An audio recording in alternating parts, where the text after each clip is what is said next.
The sun was shining brightly on a clear summer morning in Chicago as Malcolm Bryant cruised through the city streets in his black Dodge Challenger. At 29, he was one of the most respected players in the NBA, known not only for his skill but also for his humility. Born and raised in Chicago, Malcolm had become a living legend, both on and off the court. On his days off, he liked to escape the chaos of fame by driving through the neighborhoods that held memories of a difficult childhood he had worked hard to overcome.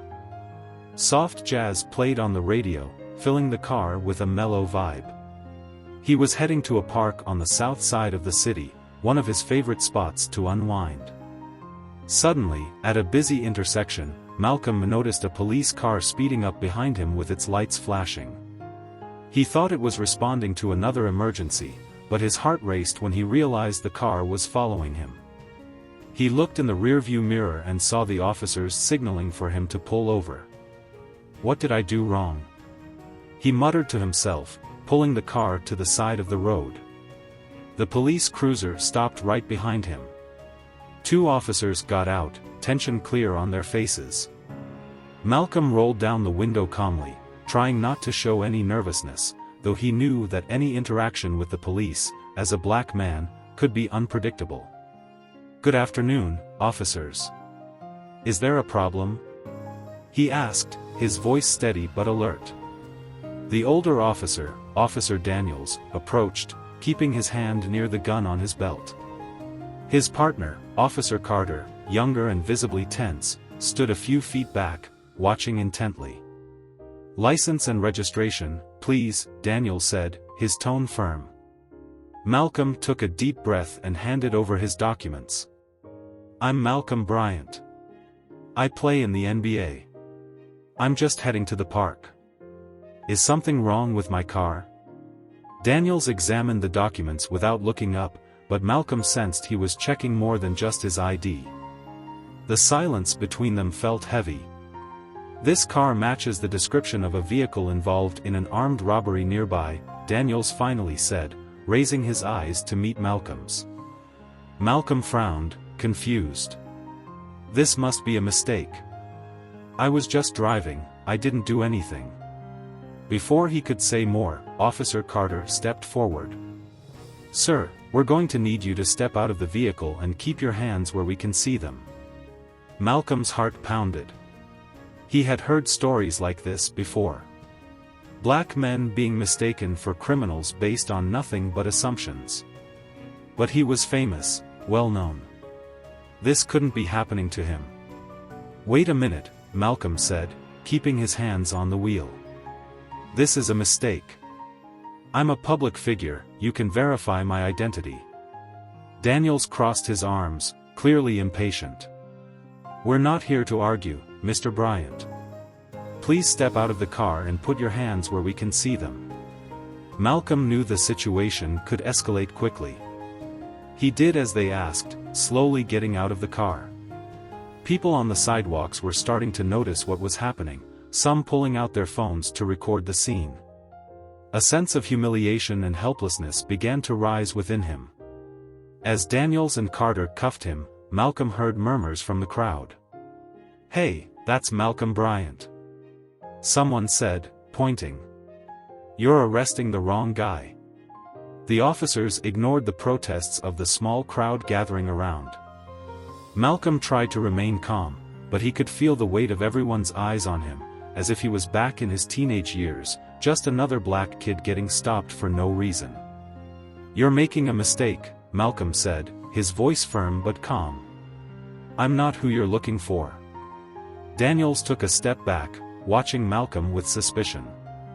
"We'll see about that. We're taking you in. If you're innocent, you'll be released soon enough."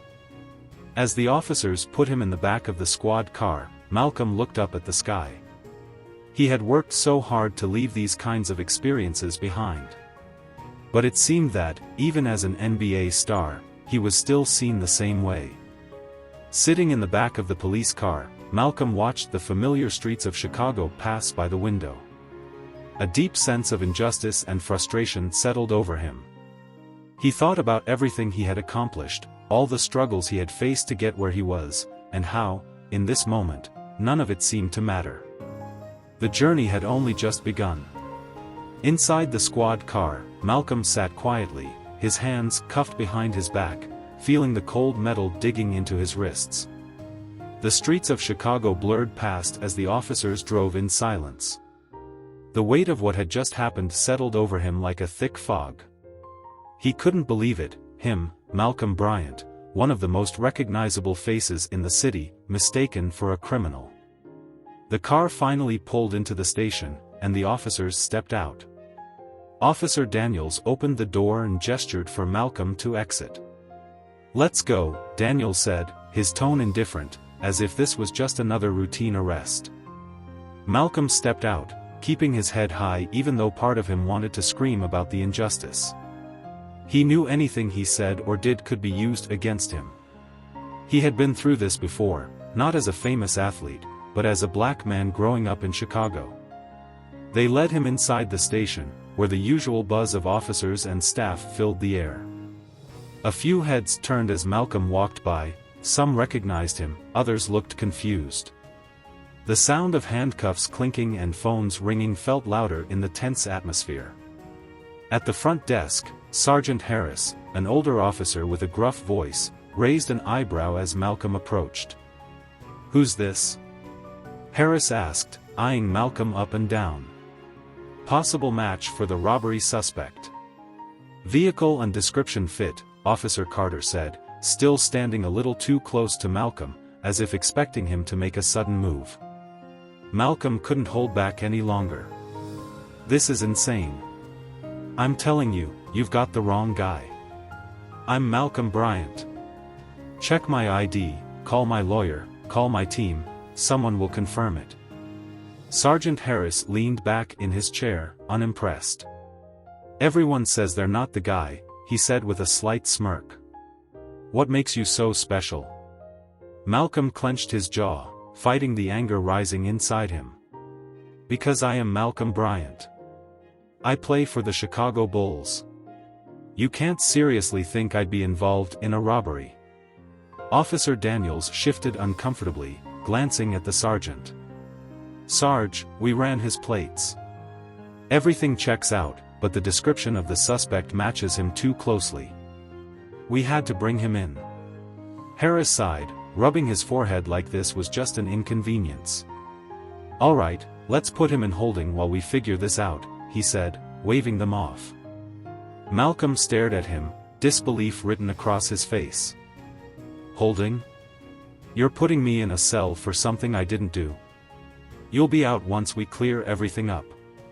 Just cooperate, and this will be over quicker," Daniels said, though he sounded unsure. "This is ridiculous," Malcolm muttered as they led him toward the holding area. As they walked down the hallway, Malcolm couldn't help but think about how fragile his public image suddenly felt. One minute, he was Malcolm Bryant, NBA star, the next, just another black man in handcuffs being led down a cold police station hallway. "You know this isn't right," he said to Officer Carter as they reached the cell. "Deep down, you know this is a mistake." Carter avoided his gaze, not showing any sympathy. "We're just doing our job," he replied, though there was uncertainty in his voice. They unlocked the door to the small holding cell. Malcolm stepped in, turning as they removed the cuffs. The cold metal fell away from his wrists, but the weight of the situation remained heavy. "I hope you're as quick to fix this as you were to arrest me," Malcolm said sharply as the cell door clanged shut. Daniels and Carter exchanged a glance but said nothing as they walked away. Inside the cell, Malcolm sat on the bench, running his hands through his hair. He had fought so hard to leave this kind of experience behind, and now it felt like he was right back where he started. All he could do now was wait and hope the truth would come out soon. As the minutes dragged on, Malcolm's mind raced. Would the media find out about this? Would his team hear about it before he could explain? His phone had been taken, leaving him completely in the dark. Suddenly, a voice interrupted his thoughts. "You all right, man?" Malcolm looked up to see another man in the cell across from him, a younger guy who looked rough around the edges but seemed genuinely curious. Yeah, I guess, Malcolm responded, leaning back against the wall. You don't look like you belong here, the guy said, studying him. What's your story? Malcolm let out a dark laugh. Apparently, I look like someone who just robbed a store. The guy shook his head, chuckling. Man, they'll grab anyone who fits a description around here. Malcolm sighed, nodding in agreement. Yeah, I've noticed. Hours passed, and the station outside buzzed with activity. Malcolm watched as officers came and went, his frustration growing by the minute. He knew his name would clear him eventually, but the way they treated him, like he was just another suspect, stung deeply. Suddenly, the door at the end of the hallway swung open, and Officer Daniels walked in with a tense look on his face. Bryant, get up. We need to talk. Malcolm was led through the station, the eyes of officers around him watching closely as Daniels guided him to a small interrogation room. The gray walls and harsh lighting made the place even more uncomfortable. Once they arrived, Daniels opened the door with a silent gesture, and Malcolm stepped inside, noting the metal chair in the center of the room. Daniels followed, closing the door behind them. Sit down, Daniels said, trying to sound firm, but there was a trace of discomfort in his voice. Malcolm complied without a word, sitting stiffly. He crossed his arms, staring at the officer with a neutral expression, though his eyes showed the exhaustion of someone who had lived through this kind of situation too many times before. Daniels sat across from him, picking up a folder filled with documents. We checked your information and, well, it looks like you were telling the truth, Daniels began, his voice a bit softer now. The plates, your history, everything checks out. Malcolm couldn't help but let out a bitter laugh. I've been saying that from the start. But it seems like no one here wanted to listen, huh? Daniels avoided Malcolm's gaze for a moment, rubbing the back of his neck, clearly uncomfortable with the situation. Look, I get it. But what you have to understand is that your description matched a suspect we've been after for weeks. Same car, same build, even down to the clothes. You get why we had to proceed the way we did. Malcolm leaned forward, locking eyes with Daniels. What I understand is that you judged me before you even did a proper check. It wasn't the car, the clothes, or the build. It was the color of my skin. I've seen this happen too many times, and you know it. Daniels sighed, knowing Malcolm was right, but stuck between protocol and an uncomfortable truth. Look, I'm not saying it was right. But we do what we have to do to protect this city. Malcolm shook his head in disbelief. Protect? Or profile? There's a difference.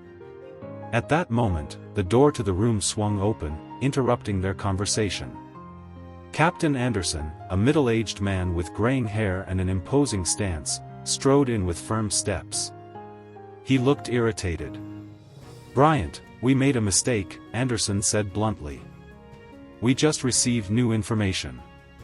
The real suspect was picked up a few blocks from here while you were being brought to the station. Malcolm stared at Anderson, disbelief washing over his face. So, you finally got the guy? Anderson nodded. Yeah, he's in custody now.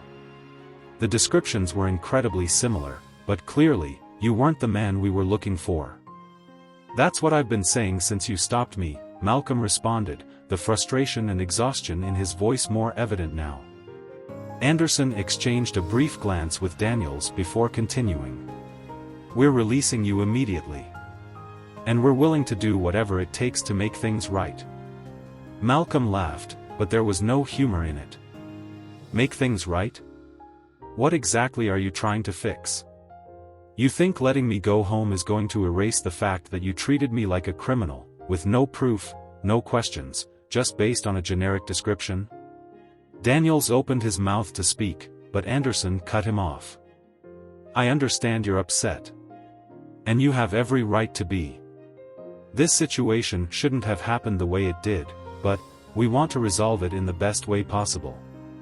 Malcolm crossed his arms, staring directly at the captain. Resolve what, exactly? Do you think I'll just forget that even though I'm a public figure, after everything I've done for this city, I was still treated like just another black man driving a nice car?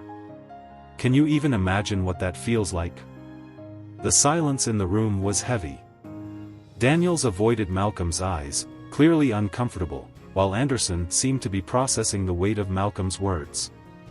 Look, Malcolm continued, I don't want your empty apologies. I want you to think about what you would have done if I wasn't famous. Because a lot of people don't have the same luck I do, walking out of here after just a few hours. Anderson sighed, a more serious tone entering his voice. You're right. And this isn't just about you or what happened today. We need to rethink how these situations are handled, and I'm not going to pretend it's going to change overnight. But you're not the only one who thinks things need to be different. Malcolm studied Anderson's face for a moment, unsure if the captain's words were genuine or just an attempt to smooth things over. I'm leaving, Malcolm said, standing up from the chair. But this isn't over. Anderson nodded slowly. Understood. We'll get your release processed right away. As Malcolm was escorted out of the room, he felt a mix of relief and anger. He was free, but the emotional scars from this experience would take time to heal. He wasn't just a basketball player, he was a symbol of something bigger, and now, more than ever, he knew he had a responsibility to speak out about these injustices. Stepping outside the station, Malcolm looked up at the gray Chicago sky, feeling the cold wind against his face. He took a deep breath. The fight was far from over. As Malcolm stepped out of the police station into the cold Chicago afternoon, he was still trying to process everything that had happened. His body was free, but his mind was a whirlwind of thoughts. He looked around, trying to pull himself together. As he made his way toward the parking lot, he spotted a group of reporters clustered near the exit, their cameras and microphones already in place. One of the reporters, Karen Rodriguez, a young woman with a rapid-fire voice and boundless energy, was the first to notice him. She immediately began making her way over, followed quickly by the rest. Malcolm Bryant. Can you tell us what happened? Karen asked, her voice full of curiosity. Malcolm sighed. The last thing he wanted was to deal with reporters right now, but he knew it was inevitable. He stopped for a moment, glancing at the group that was now crowding around him. I was stopped, mistaken for a criminal, and detained for no reason, he said, his voice calm but tired. They ran the checks and realized they were wrong. Were you treated fairly throughout the process? Another reporter, Tom Mathers, chimed in, scribbling notes furiously in his notepad. Malcolm looked at him for a moment before responding. If that sounds fair to you, then we're living in very different worlds. His response caused a slight murmur among the group of journalists, all eager for more details to turn into a headline. Do you believe you were profiled because of the color of your skin? Karen pressed, stepping closer, her eyes fixed on Malcolm. He paused for a moment, feeling the weight of the question. He knew his answer was important, not just for him, but for everyone who had gone through something similar. What do you think? Malcolm shot back, his eyes scanning the faces of the reporters. This isn't the first time something like this has happened, and sadly, it probably won't be the last.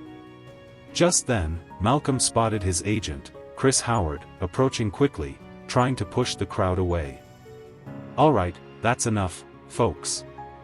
Malcolm won't be taking any more questions, Chris said firmly, placing a hand on Malcolm's shoulder. We're done here. Malcolm nodded, grateful for the intervention, and the two began walking toward the car. I knew this was gonna turn into a circus, Malcolm muttered to Chris as they got into the car. It was bound to happen, man. You're one of the biggest names in the NBA. Anything that happens to you is gonna attract attention, Chris replied as he adjusted the rearview mirror. The car filled with silence for a few moments as Chris drove, and Malcolm stared out the window, trying to calm his racing thoughts. This shouldn't have happened, Chris. Not like this, Malcolm finally said, his voice heavy. Chris let out a sigh. I know, man. And the media's gonna spin it every which way. But hey, this could also be an opportunity. Opportunity? For what? Malcolm asked, turning to face him. For you to speak out about this. To tell your side of the story. People respect you, Malcolm. You have a platform that not many people do. You can be more than just a basketball player. You can be the voice for something bigger. Malcolm sat in silence for a moment, thinking about Chris's words. He knew his friend was right. As a public figure, he had the chance, maybe even the responsibility, to use his voice to bring attention to something many people faced every day but rarely got the chance to talk about. Maybe you're right, Malcolm said slowly. But I don't want this to just be another story to sell papers. I want people to really understand what's going on. Chris gave a small smile as they rounded the corner, finally pulling away from the police station and the chaos of the media. Then we'll do it the right way. I'll reach out to some people, set up an exclusive interview. None of those sensationalist tabloids. We'll talk directly to the people who matter. Malcolm nodded, feeling a bit of the weight lift from his shoulders. All right. Let's do it, he said, looking out at the horizon, where the sun was beginning to set. He knew this situation was far from over, but at least now, he felt like he could turn this moment into something bigger. Back at his downtown Chicago apartment, Malcolm sank into the couch, exhausted both physically and mentally. The echo of the relentless questions from reporters was still ringing in his head, but it was the emotional weight of the situation that hit him hardest. He had experienced this kind of discrimination before, but the intensity of what had happened and the media frenzy were overwhelming. Janelle, his girlfriend, was in the kitchen, preparing something to eat when she heard him come in. She quickly moved to the living room, sensing the tension in the air. Malcolm, are you okay? She asked, concern evident in her voice as she sat down beside him. He sighed, running his hands over his face. I don't know, Janelle. This was different. I've been through a lot, but being handcuffed and treated like a criminal without them even checking properly? It's hard to swallow. Janelle looked at him with empathy. She knew that despite Malcolm's strength and resilience, moments like these hit him hard. I saw it on TV. They're talking about it on all the news channels, she said softly, placing her hand over his. But I think you handled it well, given everything. Malcolm nodded slowly, still processing everything. I tried to stay calm, but inside, it felt like everything was falling apart. Being treated like that, even with who I am, makes me think, if this can happen to me, imagine how many others, who don't have my name or fame, go through this every day. Janelle squeezed his hand firmly. That's why what you're doing now is so important. Chris is right. You have a platform, Malcolm. You can use it to draw attention to what's wrong. Malcolm stood up, pacing around the room, restless. He knew Janelle and Chris were right, but the weight of responsibility was heavy. He was not just a basketball player now, people expected him to be a voice against injustice, and that scared him. I didn't ask for this, Janelle, he said, stopping in front of the window, looking out at the city beginning to glow with evening lights. I just wanted to play basketball, do my job, take care of my family. And now, all of a sudden, I'm in the middle of this huge situation. Janelle walked over to him, placing a hand on his shoulder and gently turning him to face her. I know it's a lot, Malcolm. But you have the strength to handle this. You've been through so much and never given up. This is just another challenge, and I know you'll come out of it stronger. He looked into her eyes and saw the confidence she had in him. She had always been his rock, his source of balance. And even though he was tired, he knew he couldn't let this opportunity slip away. You're right, Malcolm finally said with a sigh. I can't just let this go. I need to do something. Janelle smiled, pleased with Malcolm's decision. And you're not alone in this. I'm here with you. Chris is too. We'll face this together. Malcolm hugged her, feeling the peace he always found in Janelle's arms. After a few moments, he pulled away and looked out the window again. Tomorrow, I'll call Chris. We'll set up that interview and do things the right way. I won't let this story just be another media scandal. Janelle nodded, proud of his decision. That's what I wanted to hear. You have a powerful voice, Malcolm. Use it. With his decision made, Malcolm felt a new energy building inside him. The fight was just beginning, but now he knew he could take control of the narrative. The next day, Malcolm met with Chris at the agent's office, an elegant space with dark wooden walls and large windows offering a panoramic view of the city. Chris was sitting behind his desk, reviewing documents as Malcolm walked in. He looked up and smiled, motioning for Malcolm to take a seat. Good to see you, Malcolm. Ready to get your story out there? Chris asked, his expression encouraging.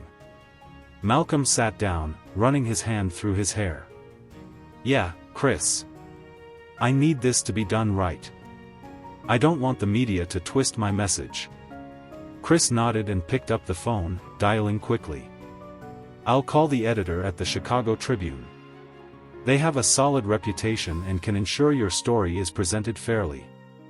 As Chris made the call, Malcolm looked around the office, his mind racing. He knew he was about to put himself out there even more, and the coming weeks would be crucial in shaping public perception. Chris hung up the phone and smiled. Great news. They're interested in doing an exclusive interview with you. There's a reporter named Elaine Smith who's known for her serious investigative journalism. I believe she'll do a good job. Malcolm took a deep breath.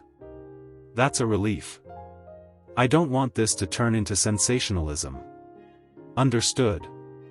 I'll coordinate everything with her and make sure the interview is handled with the utmost integrity. Soon after, Elaine arrived at the office. She was a middle-aged woman with a keen gaze and a calm, professional demeanor. She greeted Malcolm and Chris before sitting down.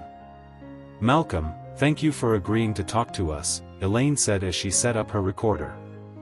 Let's start with a simple question. How did it feel to be mistaken for a criminal? Malcolm looked at her, searching for the right words. It was surreal and devastating.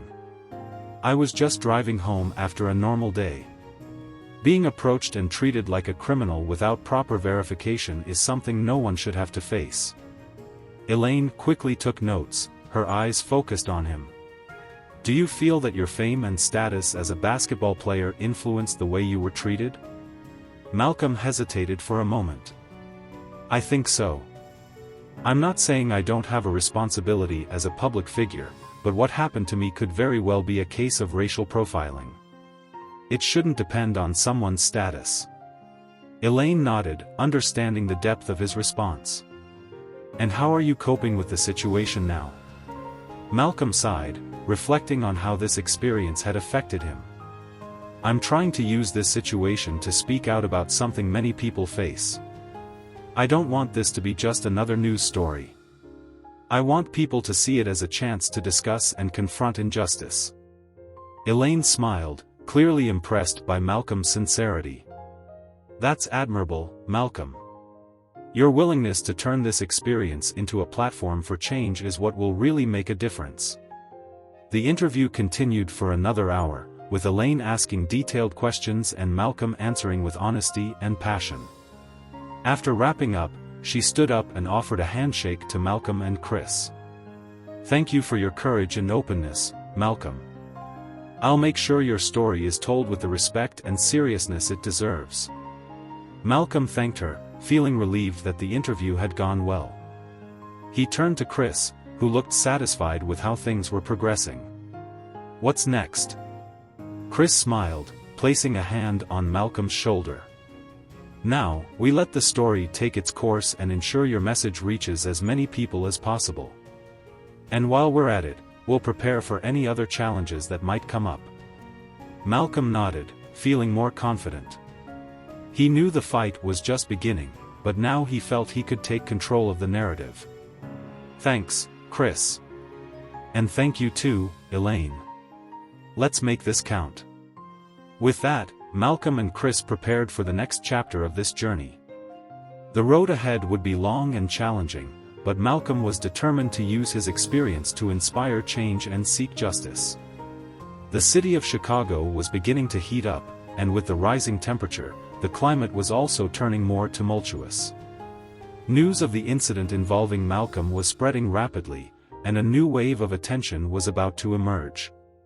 The media were buzzing, speculating about the case and setting the stage for a larger confrontation. Elaine Smith, the reporter from the Chicago Tribune who had conducted the interview with Malcolm, was reviewing her final article in the newsroom. The phone rang, and she answered quickly.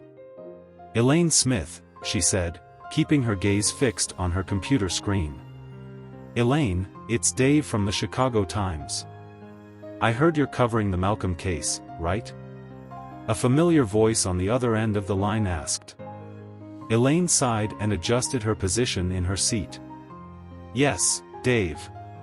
I'm wrapping up the article now. How are you? What do you have to say about the fact that Malcolm seems to be using the situation to get more attention?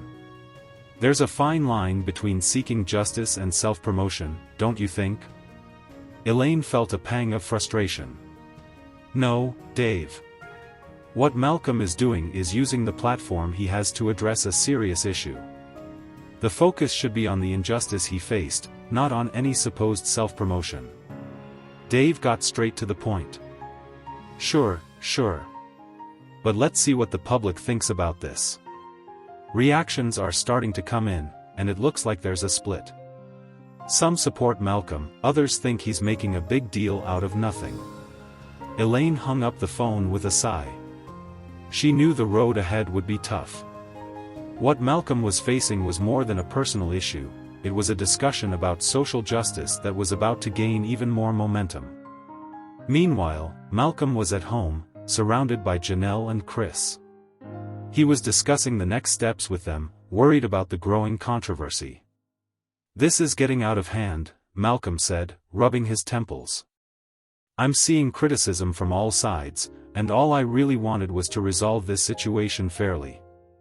Chris, sitting in one of the chairs, tried to calm Malcolm. "I understand it's tough, but the reality is you're already in the spotlight. The best way to handle this is to keep speaking the truth and staying firm in your position. Honesty will help you get through this." Janelle, sitting beside Malcolm, added firmly. "You've already taken a big step by speaking out. Now, the key is to stay focused on the goal, using your platform to spark a meaningful conversation about injustice." Malcolm looked at both of them, feeling somewhat calmer with their support. He knew he needed to stay strong despite the pressure. "I know you're right. I just hope people really listen to the message and not just the noise around it." At that moment, Malcolm's phone rang. It was Elaine, calling to update him on the situation. "Malcolm, just wanted to let you know that the article is about to be published. The coverage is generating quite a debate. I'm working to ensure that the narrative remains fair." Malcolm thanked Elaine and hung up, determined to face whatever was coming next. He knew the journey would be long and filled with challenges, but he was also starting to realize the real impact his story could have. As the storm brewed around him, Malcolm prepared for the next step, knowing that the fight for justice was only just beginning. With the publication of the article, Malcolm's name was everywhere, on newspapers and top social media feeds. Public debate was heating up, with opinions sharply divided and discussions growing heated. Chicago was buzzing, and public opinion was increasingly polarized. Malcolm was at Chris's office, reviewing some of the reactions to the article with a mix of anxiety and determination. Chris, meanwhile, was adjusting settings on a large media display in the office. "Look at this," Chris said, pointing to the screen. "The buzz is huge. Some people are supporting you, but others are attacking." Malcolm scanned the headlines and comments, noting the broad spectrum of reactions. "I expected this. I just hope the main message doesn't get lost in all the noise. Chris's phone rang, interrupting the conversation. He answered quickly. Chris here. Yes, of course, let me transfer him. Chris handed the phone to Malcolm. It's for you, Malcolm. It's Elaine. Malcolm took the phone, taking a deep breath. Elaine, hi. How are things? Elaine sounded excited on the other end of the line. Malcolm, you won't believe the impact your article is having. I've received several calls from different TV and radio stations wanting to interview you. Malcolm smiled, surprised by the magnitude of the response. Really? That's incredible. But I want to make sure the focus stays on the issue of injustice, not on other things. Elaine nodded, even though he couldn't see her. I understand. I'm already setting up the interviews and will ensure the focus remains on what you want. The main message is the injustice you faced and the need for change. Malcolm thanked Elaine and hung up, feeling a slight weight lifted from his shoulders. He turned to Chris. Looks like we have more work ahead. The impact is growing, and we need to make sure the message stays clear. Chris smiled, picking up a notepad. Let's plan these interviews and make sure every word counts. We can also think about ways to involve the community in supporting the cause.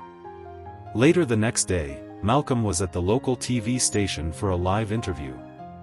The studio was filled with cameras and lights, and the atmosphere was tense. Tom, the show's host, greeted Malcolm with a firm handshake. Malcolm, thanks for being here. Let's get started. What do you want people to know about what happened? Malcolm looked directly into the camera, his voice firm and clear. I want people to understand that what happened to me is a reality for many. It's not just about what I went through, but about how systems and people fail to treat everyone with fairness and respect. I hope my story helps open eyes and create real change. Tom nodded, clearly impressed. That's a powerful message. And you're not just raising your voice for yourself, but for many others who face similar situations.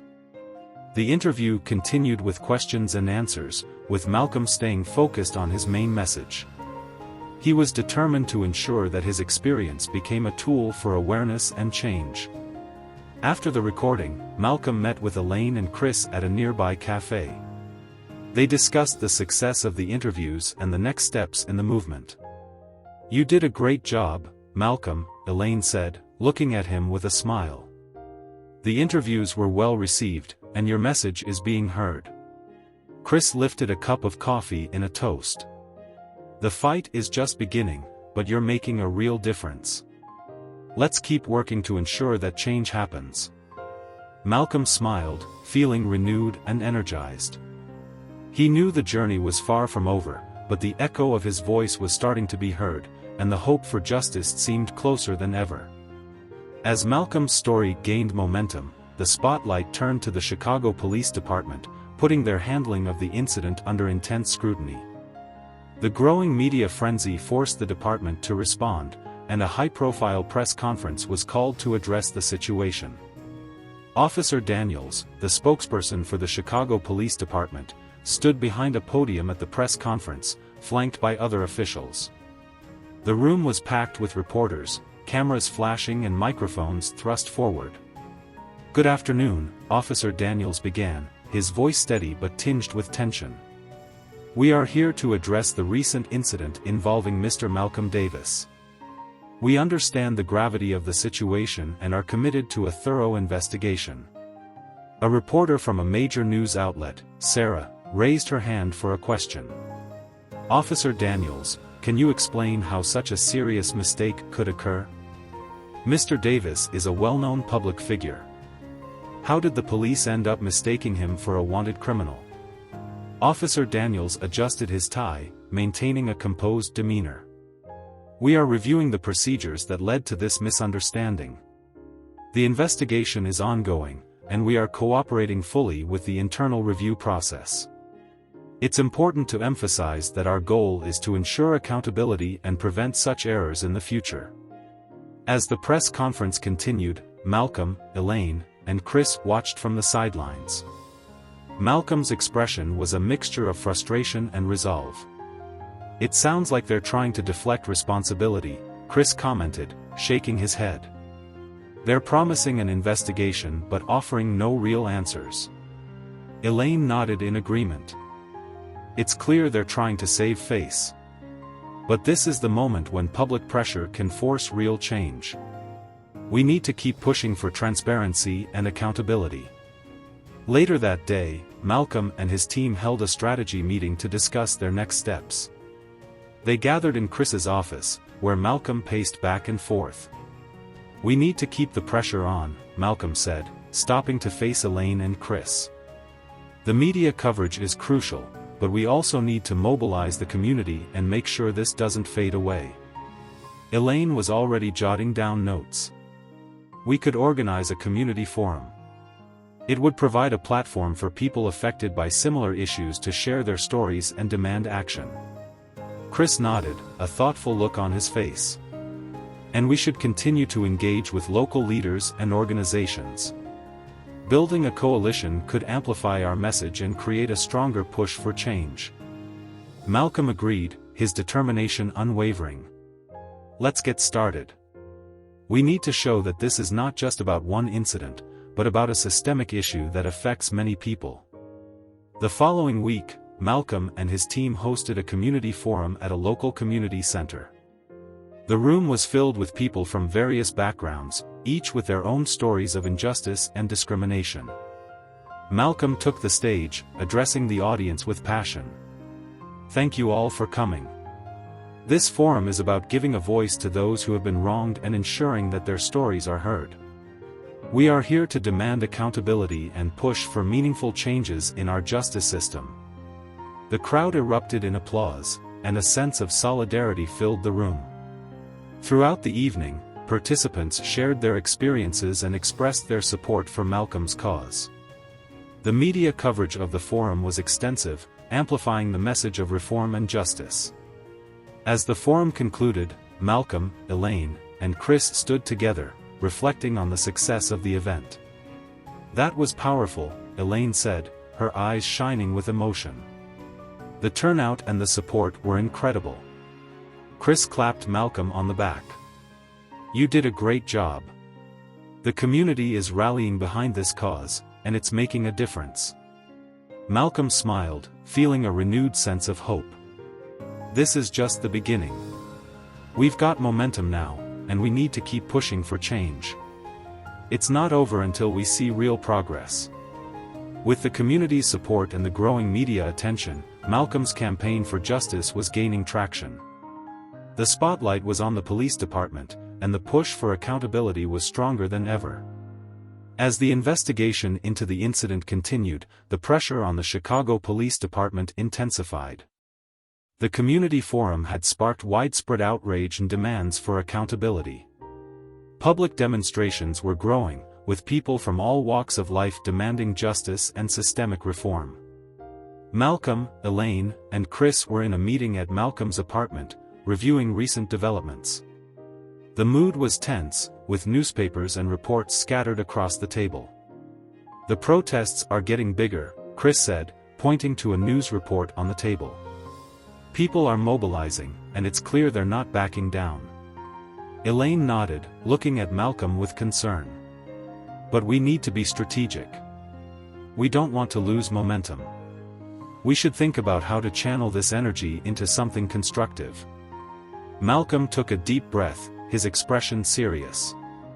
"I agree. We need to keep the pressure on, but we also need to make sure we're pushing for real changes, not just temporary fixes." Just then, Malcolm's phone buzzed. He glanced at the screen and saw a message from a local activist group. "It's a request for a meeting with the city council. They want to discuss the protest demands and potential reforms." Elaine looked up with interest. "That's a great opportunity. If we can get the city council to commit to specific changes, it could really push things forward." Malcolm nodded. "Let's set up the meeting." But we should also prepare to present a clear plan for the reforms we're demanding. Later that week, Malcolm, Elaine, and Chris attended the meeting with the city council. The atmosphere was charged with anticipation. The council chamber was filled with activists, media, and concerned citizens. Councillor Jenkins, a senior member of the city council, addressed the crowd. "We're here today to hear the demands of the community and to discuss how we can address the issues raised by recent events. Mr. Davis, you have the floor." Malcolm stood up, his nerves steady as he faced the council members and the audience. "Thank you, Councillor Jenkins. We are here today because of a deep-seated issue that goes beyond my own experience. It's about a system that needs to be held accountable and reformed to ensure fairness for everyone." He presented a detailed list of demands, including changes in police procedures, increased transparency, and community oversight committees. Councillor Harris, known for his progressive stance, asked a question. "How do you propose we implement these changes effectively? What steps should we take to ensure they're not just symbolic gestures?" Malcolm responded confidently. "We need clear timelines and measurable goals. It's also crucial to involve community leaders and activists in the process to ensure that the reforms are practical and address the real issues." The council members exchanged glances, some nodding in agreement. "We will take your proposals under consideration," Councillor Jenkins said. "I assure you that we are committed to addressing these concerns. We will schedule follow-up meetings to discuss the implementation." As the meeting concluded, Malcolm, Elaine, and Chris felt a mix of cautious optimism and ongoing determination.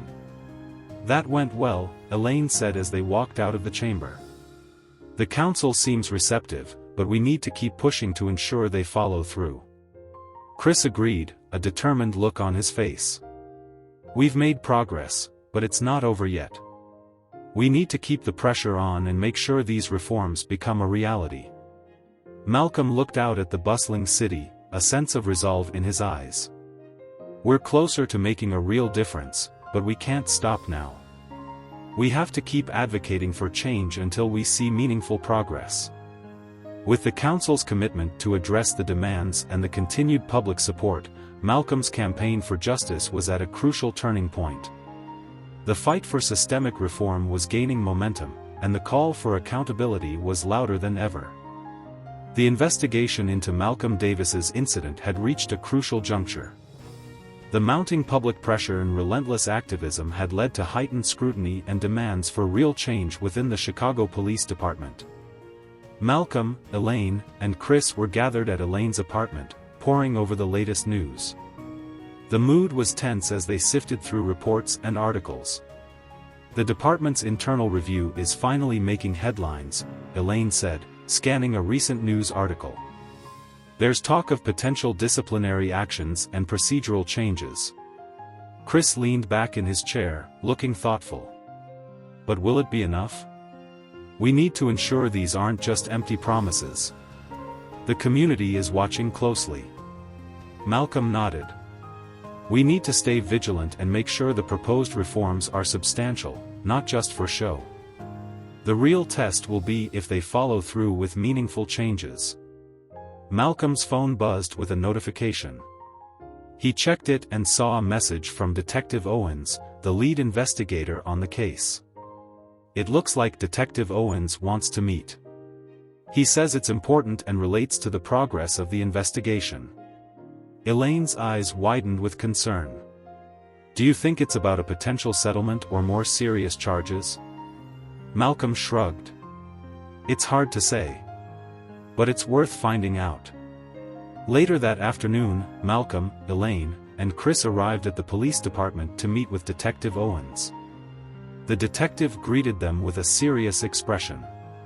"Mr. Davis, thank you for coming," Detective Owens said, shaking Malcolm's hand. "I wanted to update you on the investigation and discuss where we stand." Malcolm took a seat, his focus unwavering. "We appreciate the update. What's the latest?" Detective Owens took a deep breath. "We've completed a thorough review of the incident and the actions of the officers involved. Based on our findings, we're recommending disciplinary measures against those officers. Elaine looked intrigued. And what about broader reforms? Is there a commitment to change the procedures that led to this incident? Detective Owens nodded. Yes, we're proposing several procedural changes to prevent similar incidents in the future. This includes enhanced training for officers on identifying individuals and improved communication protocols. Chris spoke up. How can we be sure these changes will be implemented effectively? We need to see concrete steps and a timeline. Detective Owens assured them. The department is committed to transparency. We'll hold public forums to discuss these changes and provide updates on their implementation. You'll also have opportunities to monitor the progress. Malcolm paused before responding. We're encouraged by these steps, but we need to ensure this isn't just a temporary solution. The community's trust in the police has been shaken, and rebuilding it will take sustained effort. Detective Owens agreed. Absolutely. We understand the gravity of the situation and the need for long-term changes. I'll keep you updated as things progress. As they left the police department, the team felt a mix of cautious optimism and ongoing determination. This is a step in the right direction, Elaine said as they walked out. But we need to keep pushing to make sure they follow through. Chris nodded in agreement. We have to stay involved and hold the department accountable. It's about ensuring these reforms aren't just promises but real improvements. Malcolm gazed out at the city, resolve clear in his eyes. We've made progress, but the real work is just beginning. We need to keep fighting for justice until we see real, lasting change. With the police department's commitment to addressing the demands and the ongoing support from the community, Malcolm's campaign for justice was at a pivotal moment. The push for systemic reform was gaining momentum, and the call for accountability was stronger than ever. Months had passed since Malcolm Davis's campaign for justice began. Public protests had faded, but the push for systemic reform continued. Malcolm, Elaine, and Chris had been tirelessly working, attending meetings, advocating for changes, and keeping the momentum alive. On a bright morning, the trio gathered in Malcolm's living room, their faces reflecting a mix of anticipation and hope. The city council finally released their action plan, Elaine said, laying out a detailed document on the table. It includes the procedural changes we advocated for and a timeline for implementation. Chris skimmed through the document, nodding in approval. This is a solid plan. They've committed to a community oversight board and regular public reports on progress. Malcolm took a deep breath, feeling both relief and caution. It's a significant step, but we need to make sure these commitments are actually followed through. The real test will be in the execution. Elaine looked at Malcolm with understanding. We've come a long way, but we can't let up now. Rebuilding the community's trust will take time and consistent effort. Just then, Malcolm's phone buzzed with a notification. He checked it and saw a message from Counselor Jenkins. Counselor Jenkins wants to meet with us. He says it's about a formal announcement regarding the reforms. Malcolm glanced at his friends, his expression serious. This could be a crucial opportunity to ensure the city's commitment is strong and to discuss any further steps. Later that day, Malcolm, Elaine, and Chris arrived at City Hall for their meeting with Counselor Jenkins. The counselor greeted them warmly and led them into his office. "Thank you for coming," Counselor Jenkins said, shaking their hands. "I wanted to personally update you on the city's plans and discuss how we can continue to work together." Malcolm took a seat, his attention focused. "We appreciate your willingness to meet. What can you tell us about the city's commitment to the reforms?" Counselor Jenkins smiled. "We're officially rolling out the new procedures and the Community Oversight Board starting next month. We'll also be holding regular public forums to keep everyone informed." Elaine nodded. "That sounds promising. How will the Oversight Board be structured, and who will be involved?" Counselor Jenkins explained. The board will consist of community leaders, activists, and representatives from various sectors. Their role will be to review police practices, ensure accountability, and provide recommendations for improvements. Chris leaned forward, a determined look on his face. It's crucial that the board has real authority and that their recommendations are taken seriously. We don't want this to be just a symbolic gesture. Councillor Jenkins assured them. The board will have the authority to review and recommend changes. We're committed to making this process transparent and effective. Malcolm expressed his appreciation. Thank you, Councillor Jenkins. We'll continue to support these efforts and work with the city to ensure these reforms are successful. As they left City Hall, the team felt a mix of accomplishment and cautious optimism. This is a positive development, Elaine said, her voice filled with hope. But we need to stay engaged and make sure the reforms are implemented effectively. Chris agreed. We've made significant progress, but our work isn't done. We need to keep advocating for justice and hold the city accountable. Malcolm looked out over the city, feeling a sense of fulfillment and resolve. We've come a long way, but the journey isn't over. We have to remain vigilant and dedicated to ensuring that real change happens. With the city's formal commitment to the reforms and the ongoing support of the community, Malcolm's campaign had reached a pivotal moment. The push for justice and systemic reform was making a tangible difference, and the journey towards rebuilding trust and accountability continued.